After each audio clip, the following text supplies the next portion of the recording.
She didn't ask for toys, she didn't ask for candy.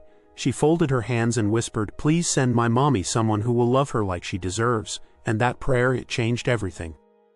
In a small weathered town nestled between hills and quiet skies, 6-year-old Lena lived with her mother Claire, in a modest rental with peeling paint and drafty windows. Their life wasn't tragic, but it was silent.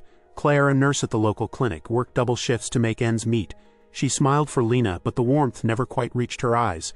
Lena noticed, children always do. When other kids drew pictures of my family, Lena drew only 2 figures, herself and her mommy. No dad, no brothers or sisters, just a lot of blank space. Claire had once been married. Lena never knew him, and Claire never spoke of him. Whatever had happened, it had left a wound, and Lena, even at 6, sensed it. One night, as thunder rolled through the hills and raindrops tapped on their cracked window panes, Lena crept out of bed, knelt beside her toy box and closed her eyes. "Dear God," she whispered, "Mommy is lonely. She tries to be happy for me, but I know she cries when she thinks I'm asleep. Please send her someone kind, someone who loves her." Claire rarely spoke of her former life.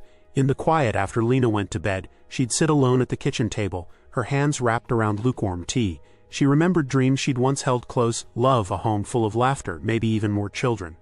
But after Lena's father vanished, leaving only debts and broken promises, Claire had locked that part of her heart away. Friends encouraged her to try again, to go on dates, to join online groups.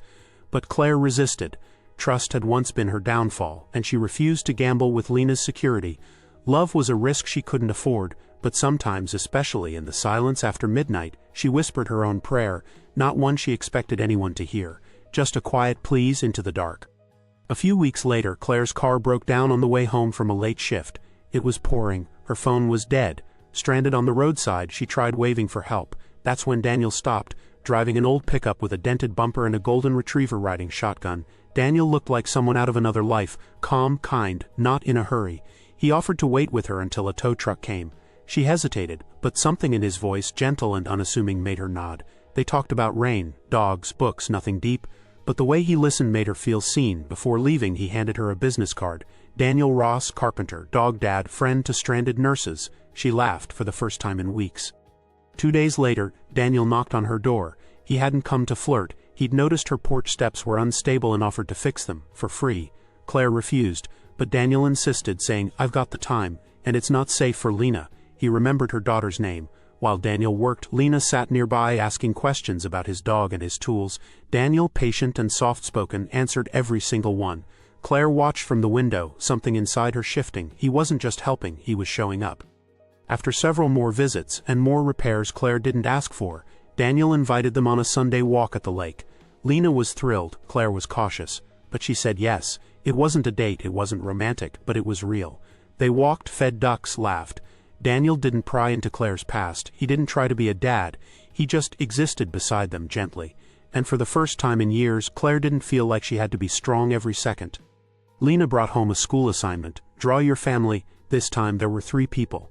Claire asked gently, "Who's that?" "That's Daniel," Lena said without hesitation. "He's helping fix stuff, and Mommy smiles more when he's around." Claire blinked, her throat tightened. She couldn't remember the last time someone called her smile noticeable. But Claire couldn't shake the fear. One night after Daniel left, she found herself pacing. Her past whispered, "You trusted before. Look what it got you." She nearly texted him to say, "Please don't come again." But her finger froze over the send button. Daniel hadn't pushed, he hadn't taken anything, he hadn't asked for more. He just gave, and maybe that was exactly why she was scared. By the 3rd weekend, Daniel brought along his dog Baxter for Sunday dinner. It wasn't planned. Claire had casually mentioned she was making stew, and Daniel offered to stop by with fresh bread. Claire didn't know how it became a tradition, but soon Lena would set out 3 plates on Sundays, 4 if you counted Baxter's bowl of meat scraps. Daniel never lingered too long, never acted like he belonged. But somehow his presence fit perfectly into the quiet rhythm of their lives. Lena would show him her drawings, and he'd pretend to guess what they were, earning squeals of laughter. Claire found herself watching them, laughing with them, longing quietly for more than she thought she was allowed to want. One night, after Lena fell asleep on the couch with her head on Daniel's shoulder, Claire froze in the doorway. She saw them there, safe, happy, and something inside her broke. Years ago she'd loved like this, trusted like this. Her ex-husband had been charming too, until debts mounted, lies unraveled, and she found herself alone, pregnant, and scared. She'd built walls since then, not just to protect herself, but Lena too. She pulled Daniel aside, voice low and trembling. "You're kind, but I can't risk Lena getting attached to someone who might leave." please, be careful." Daniel nodded slowly. "I understand, I've been the one left behind before too." The next day Daniel returned, not with tools or bread but with his story. They sat on the porch and he told her about his late wife Maya. They'd been married for 4 years when cancer struck. By the end he'd sold everything to care for her. He didn't regret it, not a second.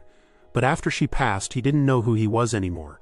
He moved to this town hoping for quiet, for a way to start over. He never expected to find people who needed him again. Claire listened, tears falling freely.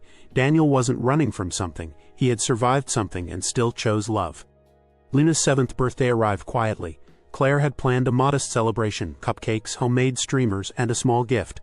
But when they opened the door that morning, a hand-painted wooden playhouse sat in the yard, complete with a tiny sign that read, "Lena's Clubhouse." Claire blinked in disbelief. Daniel stood nearby, rubbing the back of his neck. "Used leftover lumber. Hope it's okay." Lena shrieked with joy, hugging him tightly. Claire couldn't speak. The gift wasn't just wood and nails, it was love, thoughtfulness, and a piece of the childhood Lena deserved. And for once, Claire didn't stop herself from dreaming bigger. In small towns, love never goes unnoticed. Soon, whispers spread. The quiet nurse with the broken past and the widowed carpenter with the golden retriever. Some were kind, others not. One morning at the grocery store, Claire overheard 2 women muttering, "She's moving fast, isn't she?" Claire tried to shrug it off, but the old shame crept back, the voice of judgment, of not being enough. That evening, she nearly canceled dinner with Daniel. But Lena stopped her with a quiet sentence. "Mommy, don't let other people decide what makes us happy." It was Lena's wisdom that grounded her that night. Life has a way of testing love. Claire received a letter from her landlord. He was selling the property and they had 60 days to move. Panic flared. She couldn't afford a new place nearby and Lena had just settled at school. That night she broke down in front of Daniel for the first time. "I can't start over again," she whispered. "Not with her, not after everything." Daniel held her hand gently. "You won't have to. I'm not offering charity. But I know someone selling a fixer-upper not far from here. If you'll let me help, we could build something together."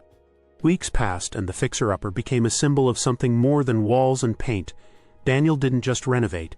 He involved Lena, letting her pick the color of her bedroom walls, strawberry milkshake pink, and even teaching her how to hammer in a nail. Claire watched her daughter bloom under Daniel's gentle guidance, and piece by piece her own walls began to fall too. Claire painted alongside Daniel.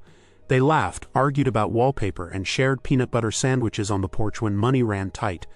Love was being built with every brushstroke, not rushed, not perfect, but real.